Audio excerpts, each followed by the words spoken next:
Back to my channel. আজ 8 তারিখ আর এখন বাজে ভোর 5:30। দেখতেই পাচ্ছ রাস্তাটা কিন্তু বেশ খালি আর ভোরের আলোও হালকা ফুটেছে। আর আমরা এত সকাল সকাল উঠে পড়েছি কারণ আমাদের খুব তাড়াতাড়ি রেডি হয়ে বেরিয়ে পড়তে হবে আজকের সাইট সিইংয়ের জন্য।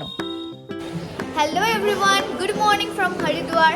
তো আজকে ডে 2 মর্নিং আর আজকে আমরা বেরিয়ে যাচ্ছি দেরাদুন আর মসৌরি ট্রিপে। তো আমাদের অলরেডি বাস প্রি বুক আছে, তো আমরা এখন বাস অবধি যাবো।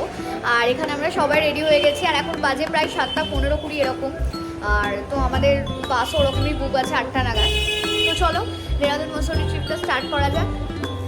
হোটেলের সামনে মিষ্টি ছানাগুলোর সাথে দেখা হলো আর এরপর আমরা আগের দিনের দোকানটা থেকে সকালে চা খেয়ে নিলাম। আরে দেখো এখানে আমরা কেমন আজকের জন্য সবাই সাজুগুজু করে রেডি হয়ে গেছি।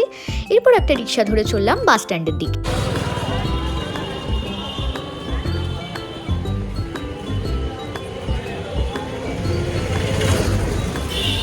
সো আমরা এখন বাস স্ট্যান্ডে চলে এসেছি আর আমরা অ্যাকচুয়ালি বাসে যাচ্ছি না, আমরা এরকম হেক্সা যে কারগুলো আছে এগুলোতে যাচ্ছি। তো এটা আমাদেরকে দিয়েছে।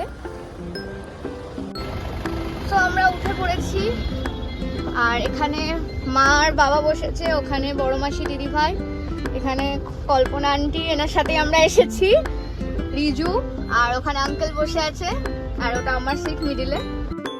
চললাম দেরাদুনের পথে। এখন বাজে 9:30 মতো। আন্টি আমাদের ব্রেকফাস্টে আলুর পরোটার আচার দিলেন। নাও এই সুন্দর পাহাড়ি ভিউর সাথে গরম গরম আলুর পরোটা খেতে খেতে চললাম আমাদের ফার্স্ট ডেস্টিনেশনের দিকে। পৌঁছে গেছি আমাদের ফার্স্ট ডেস্টিনেশন সহস্রধারা ওয়াটারফল দেরাদুনে। আমরা এখন চলে এসেছি সহস্রধারা দেখতে আর এটা হচ্ছে দেরাদুনে। এইখান থেকেই চুনা পাথরের দেওয়াল গড়িয়ে হাজার ধারার গন্ধক মিশ্রিত জল গড়িয়ে পড়ছে।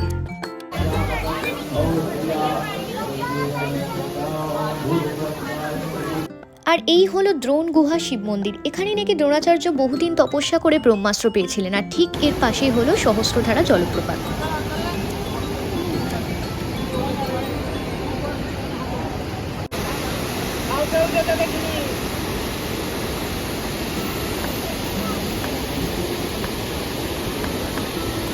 কিছু ফটো তুলে নিয়ে চলে আসি এই ব্রিজটায়। এই ব্রিজটা থেকে কিন্তু সহস্রধারার একটা দারুণ ভিউজ পাওয়া যায়।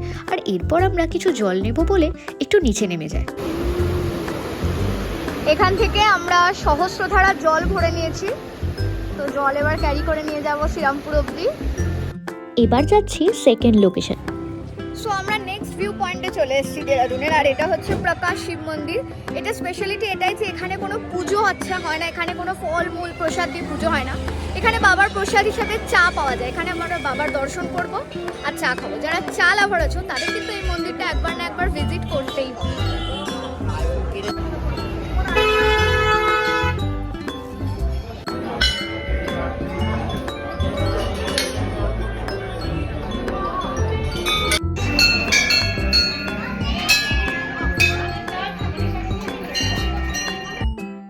বাবার মাথায় জল ঢেলে দর্শন করলাম এই মন্দিরের বাবার মূর্তি।